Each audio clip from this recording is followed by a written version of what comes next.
Students, आज हम पढ़ेंगे ब्रांचेस ऑफ बायोलॉजी के बारे में। सबसे पहले हम देख लेते हैं बायोलॉजी क्या है। बायोलॉजी जो है वो साइंस की वो ब्रांच है जिसमें हम लिविंग ऑर्गेनिज्म को यानी कि जानदार जो हैं उनकी स्टडी करते हैं। अब ये जो जानदार हैं ये मुख्तलिफ किस्म के हैं, तो हर एक जानदार की एक अलग ग्रुप बना दिया है और उस ग्रुप की एक अलग स्टडी होती है। जैसे कि सबसे पहले अगर हम एनिमल्स की बात करें तो यहाँ पे आपको अपने सामने जो है वो मुख्तलिफ किस्म के एनिमल्स नजर आ रहे होंगे और एनिमल्स की स्टडी को कहा जाता है ज़ूलॉजी। ज़ूलॉजी जो है उसमें हम एनिमल्स की स्टडी करते हैं। अब ये जो एनिमल्स हैं यहाँ पे आप अपने सामने देख रहे हैं कि आपको मुख्तलिफ किस्म के जानवर जो हैं वो नजर आ रहे हैं। इसी तरह जो प्लांट्स हैं यानी कि जो पौधे हैं वो भी इस यूनिवर्स में मौजूद हैं, इस कायनात में मौजूद हैं। तो उन पौधों की जब स्टडी की जाती है तो उसे हम कहते हैं कि ये बॉटनी है, यानी कि वो ब्रांच जिसमें आप पौधों की स्टडी करते हैं उसे कहा जाता है बॉटनी।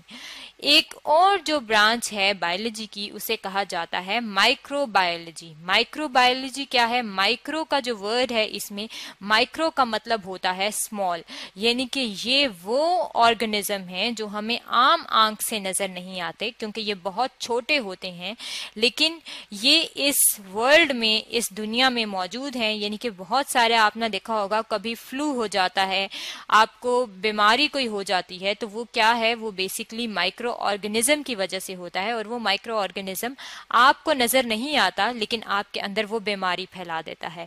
अब उन माइक्रो ऑर्गेनिज्म की स्टडी को क्या कहा जाता है? माइक्रोबायोलॉजी कहा जाता है।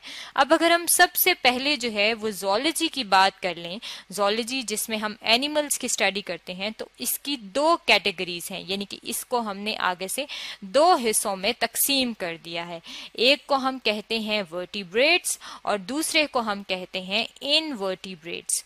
वर्टिब्रेट्स जो हैं ये वो एनिमल्स होते हैं जिनके अंदर रीढ़ की हड्डी मौजूद होती है। रीढ़ की हड्डी को कहा जाता है वर्टिब्रल कॉलम।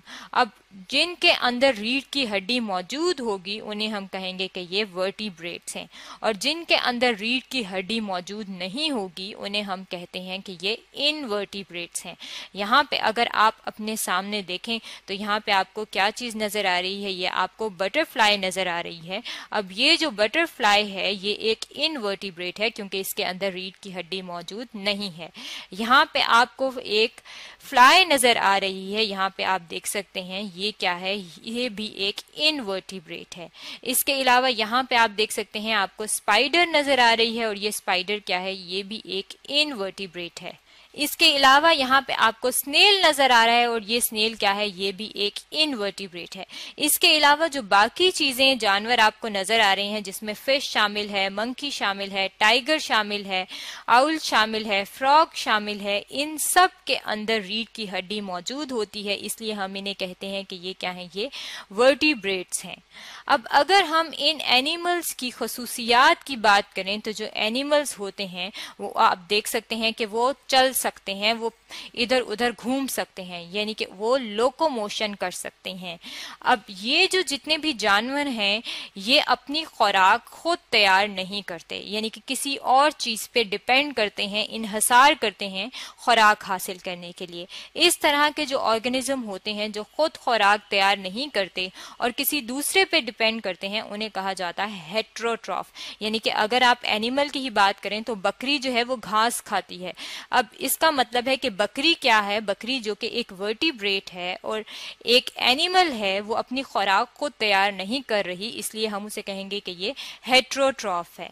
अब अगर हम बॉटनी की बात कर लें, बॉटनी जिसको हमने कहा था कि हम इसमें प्लांट्स की स्टडी करते हैं, तो बॉटनी जो है उसकी आगे से दो शाखें हैं, यानी कि उसको हमने दो हिस्सों में तकसीम किया गया है। जितने भी प्लांट्स हैं उनमें से एक जो कैटेगरी है उसे कहा जाता है ब्रायोफाइट्स और जो दूसरे हैं उन्हें कहा जाता है ट्रैकियोफाइट्स। ये दोनों जो प्लांट्स हैं ये आपने देखे होंगे। ब्रायोफाइट की अगर हम बात करें तो इन्हें कहा जाता है लोअर प्लांट्स। अक्सर आपने देखा होगा कि जो मॉइस्ट यानी कि नमी वाली जगह होती हैं, वहां पे दीवार अगर है कहीं पे उस पे मॉइस्चर आया हुआ है तो आपको एक मैट की तरह का इस तरह का स्ट्रक्चर नजर आएगा। ये जो मैट की तरह का स्ट्रक्चर है, ये छोटे छोटे जो ग्रीन आपको नजर आ रहा है, ये बेसिकली प्लांट्स हैं और ये जो प्लांट्स हैं इन्हें हम कहते हैं ब्रायोफाइट्स। अब जो दूसरे प्लांट्स हैं उन्हें कहा जाता है ट्रैकियोफाइट्स। ट्रैकियोफाइट्स जो हैं ये वो प्लांट्स हैं जो कि हायर प्लांट्स होते हैं, यानी कि जो दरख्त आपको नजर आते हैं, जो आप गार्डन में प्लांट्स लगाते हैं, वो क्या है, वो ट्रैकियोफाइट हैं। अब इन दोनों के अंदर जो डिफरेंस है वो क्या है, वो वेस्कुलर सिस्टम का है। वेस्कुलर सिस्टम क्या है, प्लांट्स के अंदर एक सिस्टम मौजूद होता है जिसे कहा जाता है वेस्कुलर सिस्टम, और ये सिस्टम क्या करता है, ये पानी और खुराक यानी कि वाटर और फूड जो है उसे पौधे के अंदर एक जगह से दूसरी जगह लेके जाता है। अब जो ब्रायोफाइट्स हैं उनके अंदर ये वेस्कुलर सिस्टम मौजूद नहीं होता, और जो ट्रैकियोफाइट्स हैं उनके अंदर वेस्कुलर सिस्टम मौजूद होता है। इसके अलावा अगर हम ओवरऑल यानी कि जनरली प्लांट्स की खसूसियात की बात करें तो प्लांट्स के अंदर एक प्रोसेस होता है जिसे कहा जाता है फोटोसिंथेसिस का प्रोसेस। फोटोसिंथेसिस का प्रोसेस वो प्रोसेस होता है जिसमें पौधे अपनी खुराक तैयार करते हैं, और वो खुराक कैसे तैयार करते हैं, जब इन पत्तों पे सूरज की रोशनी पड़ती है तो ये क्या करते हैं, ये खुराक तैयार करते हैं। और इनके अंदर ये जो आपको ग्रीन कलर नजर आ रहा है इन पौधों का, वो किस लिए होता है, इनके अंदर एक पिगमेंट मौजूद होता है जिसे कहा जाता है क्लोरोफिल, और ये पिगमेंट जो है कलर देता है ग्रीन कलर का, और इस पिगमेंट की वजह से जब इस पे सूरज की रोशनी पड़ती है तो पौधे अपनी खुराक तैयार करते हैं। और जो ऑर्गेनिज्म अपनी खुराक खुद तैयार करते हैं उन्हें हम कहते हैं कि ये ऑटोट्रॉफ हैं, यानी कि जितने भी ग्रीन प्लांट्स हैं वो क्या हैं, वो ऑटोट्रॉफ हैं और अपनी खुराक खुद तैयार करते हैं। इसके अलावा इनके अंदर क्या खसूसियत है कि इनके अंदर जो है मूवमेंट होती है लेकिन लोकोमोशन नहीं होती। मूवमेंट होना और लोकोमोशन ना होने का मतलब है कि ये जिस तरह जानवर होते हैं वो एक जगह से दूसरी जगह चलते हैं, या इंसान है वो वॉक कर सकते हैं, रनिंग कर सकते हैं, जिस तरह जानवर हैं वो भी चलते हैं, उसको कहते हैं लोकोमोशन। लेकिन मूवमेंट क्या है, जिस तरह अगर हम सनफ्लावर की बात करें, सूरजमुखी के फूल की बात करें, तो वो जहां पे सनलाइट पड़ रही होती है उस साइड पे उसका फूल जो है वो थोड़ा सा टिल्टेड होता है, झुका हुआ होता है। इस तरह की जो थोड़ी सी उनके अंदर मूवमेंट होती है उसे हम कहते हैं कि ये इनके अंदर मूवमेंट होती है, यानी कि प्लांट्स मूव कर सकते हैं लेकिन अपनी जगह छोड़ के दूसरी जगह लोकोमोट नहीं कर सकते।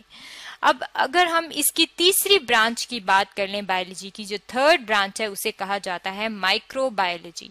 माइक्रो का जो वर्ड है इसका मतलब है माइक्रो मीन स्मॉल, यानी कि ये वो ऑर्गेनिज्म हैं जो बहुत छोटे होते हैं और ये हमें आम आंख से नजर नहीं आते। इसके लिए हम एक इंस्ट्रूमेंट यूज करते हैं और उस इंस्ट्रूमेंट को क्या कहा जाता है, उस इंस्ट्रूमेंट को कहा जाता है माइक्रोस्कोप।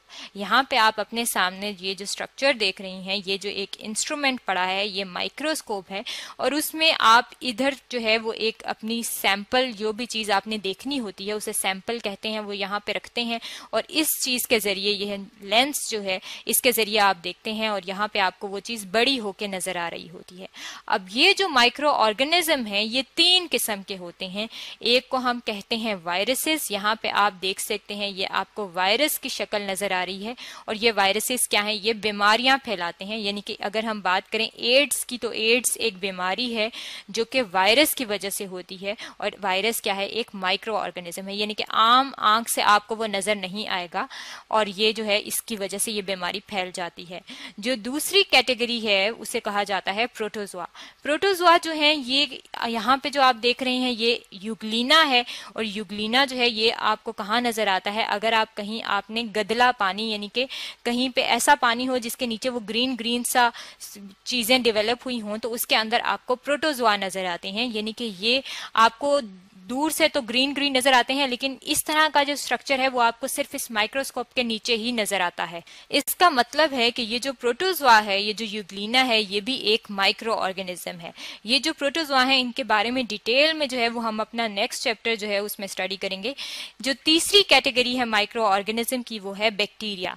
ये जो बैक्टीरिया हैं ये भी डिजीज कॉज करते हैं, और यहाँ पे आपको जो है ये स्ट्रक्चर नजर आ रही है, और ये पानी के अंदर आपको यहाँ पे बैक्टीरिया नजर आ रहे हैं।